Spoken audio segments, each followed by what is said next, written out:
Today on Refined, our brave super eater searches for the best buffet in Seattle. What do you think of that? Is that too much? I wouldn't do that personally. Turns out, all you can eat makes people do crazy things. Clearing out my sinuses big time. Plus, Do you think Ingrid's still alive? Like, you know, please. I don't care. You don't care. Refine's book club gets real about the latest read, and it's one of our best discussions yet. She just nailed it. Then, the secret to perfectly smoked salmon. Oh my gosh, mine doesn't look like yours. A local company takes us behind the scenes of their successful fish factory. And how to celebrate National Grilled Cheese Day the right way. Seattle Refined starts now. Hey everybody, welcome to Seattle Refined. I'm Gard Swanson. One of the things I love about this job are all the new restaurants and types of food I get to try. But when it comes to power eating, I don't hold a candle to Refined's resident super eater, John Prentice. His favorite 4 words are all you can eat. We wanted to track down the best buffets in the greater Seattle area, and there was only one man for the job. Refined super eater John Prentice. Look at him. He puts the buff in buffets. First up, Bluefin Sushi and Seafood Buffet in Northgate. I'm a little addicted to sushi, so I come here a lot, twice a week. It's an all-you-can-eat paradise for seafood lovers. Yahoo even named it the best buffet in Washington State. We have customers that will stay here 3.5-hour spans. Obviously, they're really good at pacing themselves. We serve jellyfish every meal. It is kind of different. John quickly got to work, filling up his plate. Crab legs, sushi, even jellyfish. Tastes like a noodle. Not bad at all. Really good. Slow down, buddy. You've got 2 more stops. Then in true superhero style, So does this stuff have some kick? It does. What do you think of that? Is that too much? I wouldn't do that personally, but he downed enough wasabi to make Wonder Woman weep. Oh yeah, this is clearing out my sinuses big time. yeah. I'm gonna start crying now, so we're gonna cut away, okay? Sounds good. Ugh. Can't believe you just did that. No time to waste. Refined super eater headed to the next stop. It's kind of hidden, not a lot of people know about it, and it's delicious. Uma's Lunchbox Buffet is under the 5th Avenue Theater. If you find it, there's one goal. Pack as much Korean food as you can in one box. That's probably the difference that we have from all other stores, is that we do it by size, not by weight. And they want you to fill it up to the top, so if they'll notice it's a little empty, they'll say, hey, put some more stuff on there. So yeah, it's really good. They're always telling you, hey, like, add more food. So I'm Korean. There's not very many Korean options in downtown Seattle, so this is actually a really good one. John battled a long line at Uma's, but eventually got to work. Jay, how did I do? Pretty bad. Oh, you have a lot of empty space. You could have put more vegetable on top and more meat on top, and they will all mix good on both rice and noodle. So you're saying I'm not hungry enough? Pretty much. That's okay, John. It's time for redemption. For the final stop, he went to the granddaddy of all buffets, the Falls Restaurant at Snoqualmie Casino. This is the best buffet on the entire West Coast. We offer 5 different sections.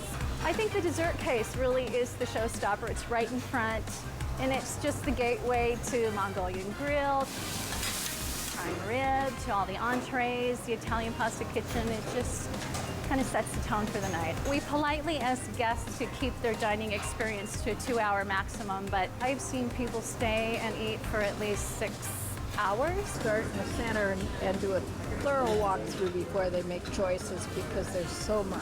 We've hit quite a few buffets ourselves, and this is the best. I really like the salmon. It's delicious.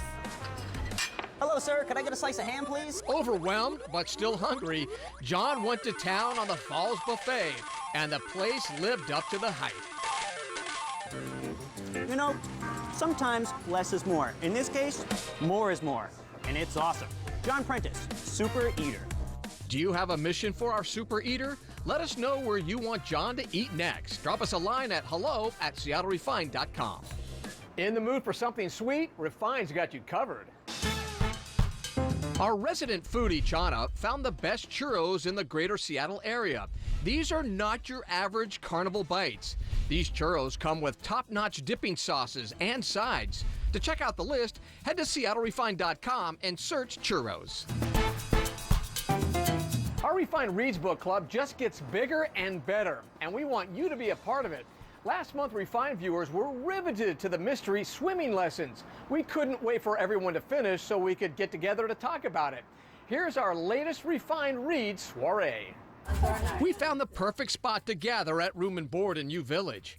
Once our readers arrived, they wasted no time jumping right into the discussion. Before we kick off, I want to introduce the newest member of our book club, Terry Tazioli. He is a longtime Seattle journalist and our expert from the University Bookstore. And in fact, it was Terry who chose this book for us. And one of the things we talk about at the bookstore a lot is sort of what does this book offer in terms, what does a book offer in terms of the sense of place, the characters, the writing, the story, all of those things. And boy, for me, this one, she just nailed it. Swimming Lessons is a book about Ingrid, a wife and mother who mysteriously vanishes, but not before leaving behind a series of hidden letters to her husband Gil, detailing the disintegration of their marriage. The other thing that I liked that the author gives Gil, you know, that guy, to say, was once the author finishes that book, you know, once it's done, the book is closed, if you remember this, it doesn't belong to the author anymore. It belongs to us. So now it's our book to interpret the way we want to interpret it. And boy, did this group have strong opinions on the characters, especially the mysterious Ingrid and unfaithful Gil. Do you think Ingrid's still alive? Like, you know, please. I don't care. You don't care? Okay, so tell me why. Why don't you care? Because she wrote the book and it's mine. And I don't need to, I mean, I just don't care what she thought. It's not going to change what I thought about the book.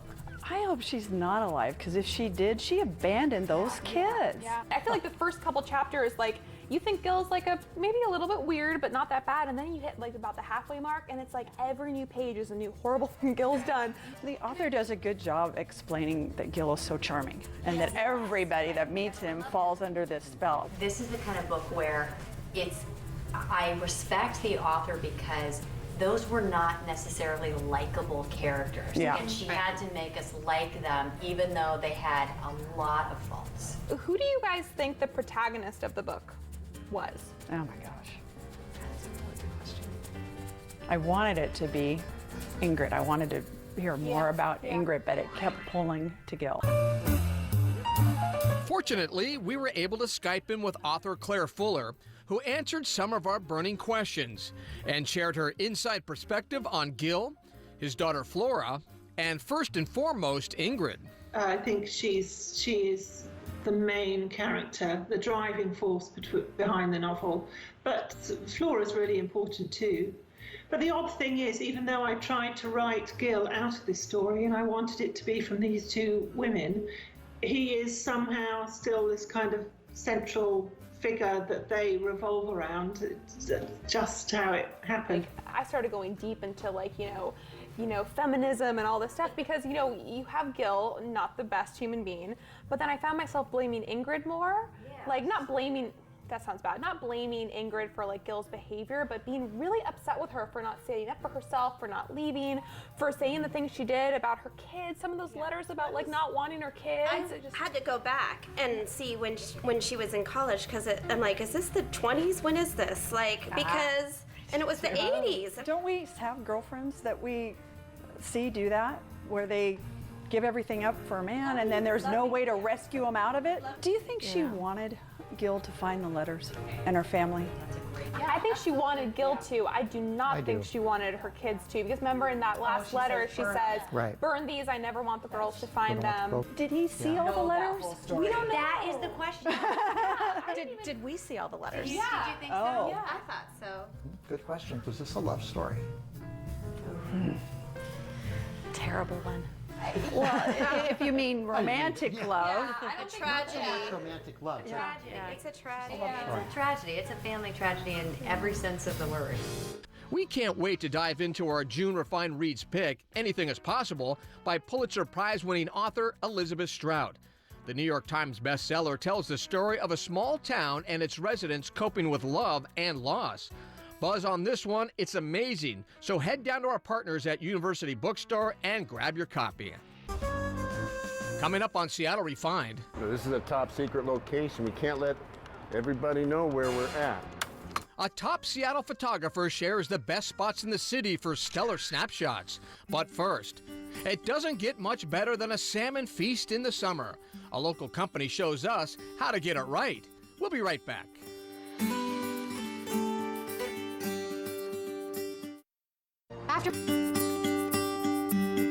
Welcome back to Refined. I'm Gard Swanson. People who aren't from the Northwest tell me all the time they don't know how good seafood could taste until they come to Seattle.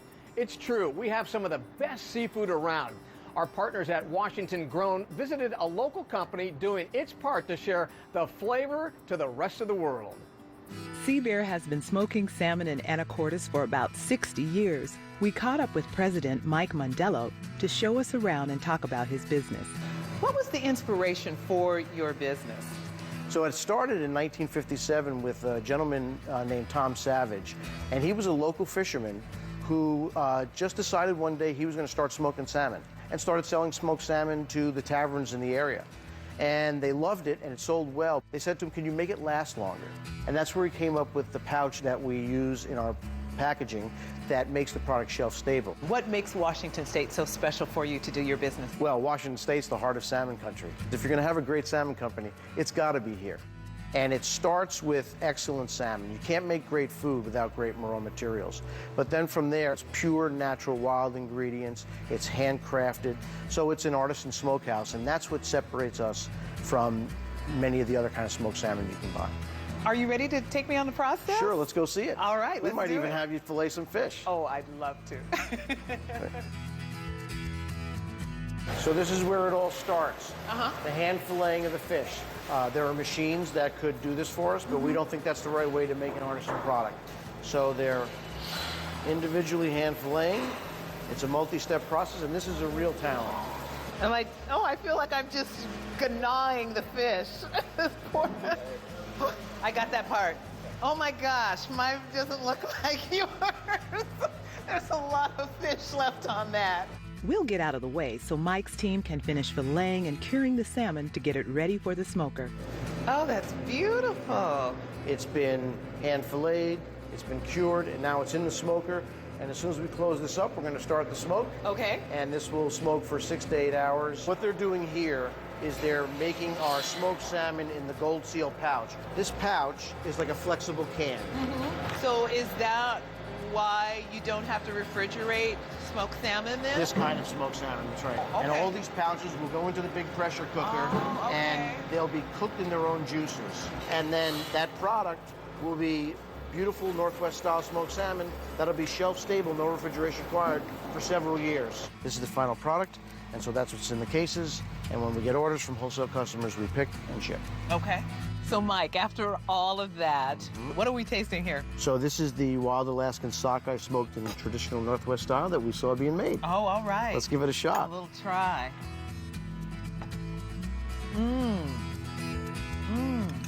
This is great. Thank you so much. You're quite welcome. Thank you. Tune in to Seattle Refined every Wednesday for more stories from our partners at Washington Grown. Coming up, Refined gets really cheesy on National Grilled Cheese Sandwich Day.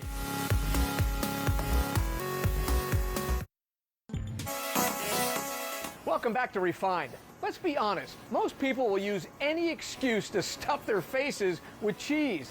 Luckily, we have a reason today. It's National Grilled Cheese Sandwich Day, and we knew exactly what to celebrate. Swords, sorcery, and cheese. If you want a magical lunch, you gotta check out Cheese Wizards. Cheese Wizards is a grilled cheese food truck here in Seattle. We've been open for about 4.5 years. It's a grilled cheese extravaganza inside. Being wizards, we have a lot of wizard and magical themed items.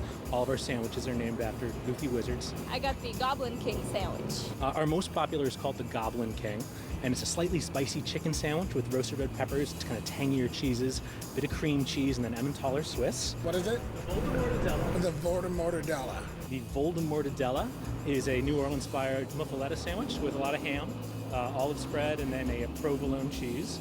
Our Forest Lord is a caprese style with a Havarti base and mozzarella. And then the classic, the simple sandwich, is the Cheese Wizard, but simple is an unfair thing to call it. It's got multiple cheddars on it, mostly Tillamook's, Monterey Jack. Thank you. It's just the best cheese sandwich you can get. They're just absolutely great. So what goes into making the best cheese sandwich you can get? A lot of love, a lot of care, really good ingredients.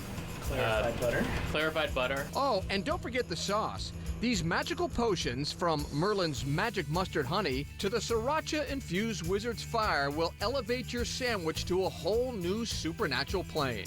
Yeah, so this right here is the Ark of the Condiment, and we've got 6 boutique sauces here inside of our udders, which you milk like a cow in our majestic Ark of the Covenant themed sauce bar. Gotta dip it in the Wizard's Fire. For one final bit of delicious alchemy to top it all off, you gotta get the tomato basil bisque. Yeah, some people will forgo our amazing sauces just because they like the soup so much. And we actually make the soup a little bit more acidic than a number of different soups out there.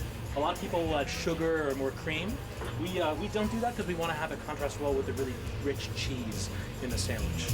What can we do for you? I can go the Forest Lord combo. But I gotta say, the most satisfying part for me is feeding people, seeing people enjoy the food that we make, getting to meet new faces, and then stuffing them with cheese. Do you have a favorite food truck we need to try? Drop us a line on our Facebook page and let us know. If Cheese Wizards doesn't cast a spell on you, we found some other grilled cheese hotspots you might want to try out. From the ultimate grilled cheese made with brie and cheddar to the classic melty magic of ham and cheese, our refined foodies have tracked down Seattle's 5 meltiest grilled cheese sandwiches. Just log on to our website and search for grilled cheese. Seattle Refined will be right back.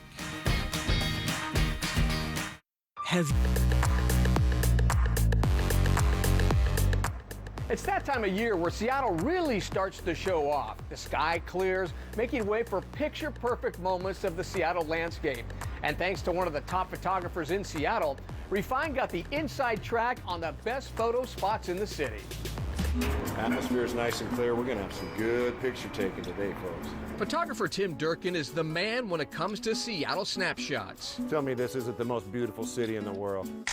It's easy to see why his majestic cityscapes are known to millions worldwide. His formula for success? Coffee, a camera dubbed Big Bertha, and a stealth usually reserved for secret agents. This is a top secret location. We can't let everybody know where we're at. Over the years, Durkin's 007-like approach has helped him squirrel away dozens of under-the-radar spots for stellar photos. Getting my workout in today. The ferry boats at sunset is probably my #1 vantage point. It's my #1 favorite view. Our first top-secret location, a ferry terminal walkway. We're going to go through a turnstile up here that when you just look at it, I've watched people just stop and turn around, people that are about to get on the boat. But you can actually walk through it carefully, set up and take pictures, and that's exactly what we're going to do. So we'll get the time lapse camera set up. When this ferry boat comes in, it's going to be really sweet. This is the Wenatchee coming in. I must have 100 pictures of this Wenatchee coming into the docks. Just never gets old. This is a top secret location. I don't want revealed. Secret's out, though. We followed him to Capitol Hill. I'm thinking right about here. Where Mercer meets Melrose. That's right. Come to me, sweet Luna. This is where Tim gets the money shot. It's the same spot where he took this spectacular needle shot seen by millions. The final leg of our secret mission of Snapshot takes us to Alki Beach, where even non-romantics will find it hard not to walk away moonstruck. Anywhere from Salties to Anchor Park, and you'll get the moon shot. The moon comes up in a different spot about 6 degrees every night. But it's not a self-destructing message, but a disappearing roadway that could reveal the greatest Seattle locale of all. A lot of people are lamenting the loss of the viaduct as a great place to grab a view, but when it comes down, it's going to be the most amazing waterfront in the West Coast. I cannot wait. If you've missed any of Tim's secret photo locations, we have them listed on our website. Just search Secret Snapshots. All right, that'll do it for today's show. We'll see you next time right here on Seattle Refined.